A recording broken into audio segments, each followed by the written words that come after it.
پاکستان کے کردار کو تسلیم کیا ہے، مانا ہے، شکریہ ادا کیا ہے. سربراہان مملکت کے کالز آتی رہی ہیں، وزیر اعظم شہباز شریف صاحب کو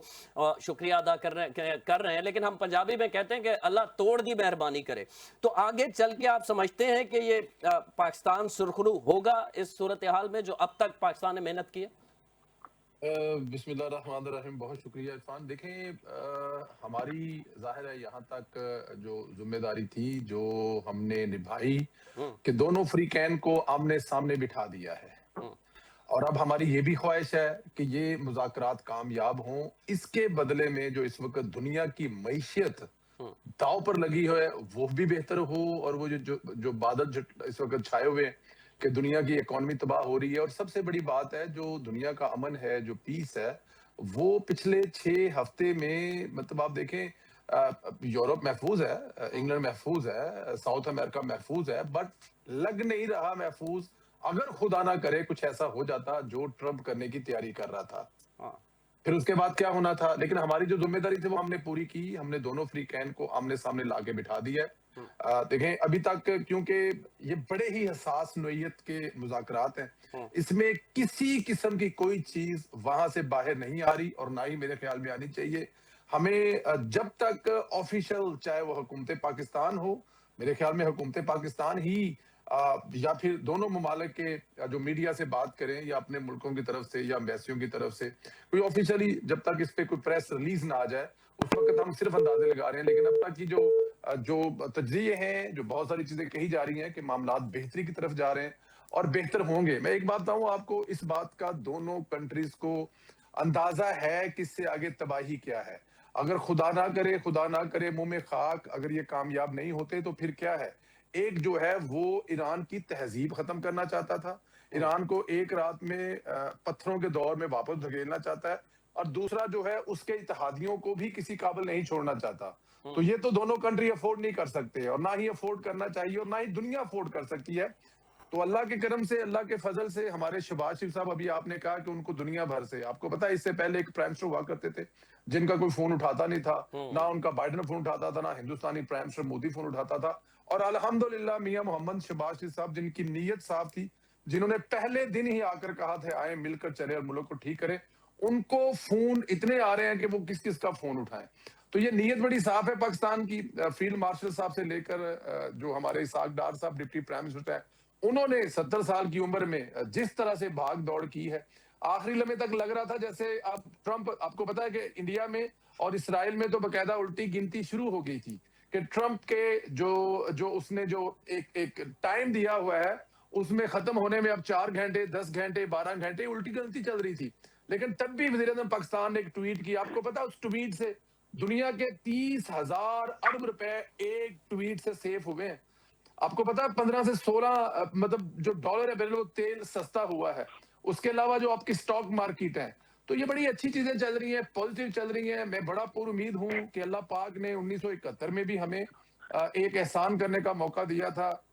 امریکہ کے اوپر، اور ہم نے امریکہ اور جو ہے وہ چائنا کو ایک ٹیبل پہ بٹھایا تھا اور ان کی صلح کروائی تھی، ان کے معاملات ختم کروائے تھے. ابھی ریسنٹلی ہمارے الٹے گلے پڑ گئے ہیں. پاکستان نے طالبان کو بھی جو پلیٹ فارم فراہم کیا تھا وہاں پہ قطر میں بیٹھ کے، وہ بھی پاکستان کے حصے میں کریڈٹ آتا ہے ہمیں، ہاں وہ بعد میں الٹا پڑ گیا. لیکن ابھی بھی انشاءاللہ تعالی اب مجھے رب کے گھر سے بڑی امید ہے کہ انشاءاللہ تعالی حکومت پاکستان 26 کروڑ عوام جو ہے وہ سرخرو ہوں گے پوری دنیا کا امن اور معیشت بچانے کے لیے.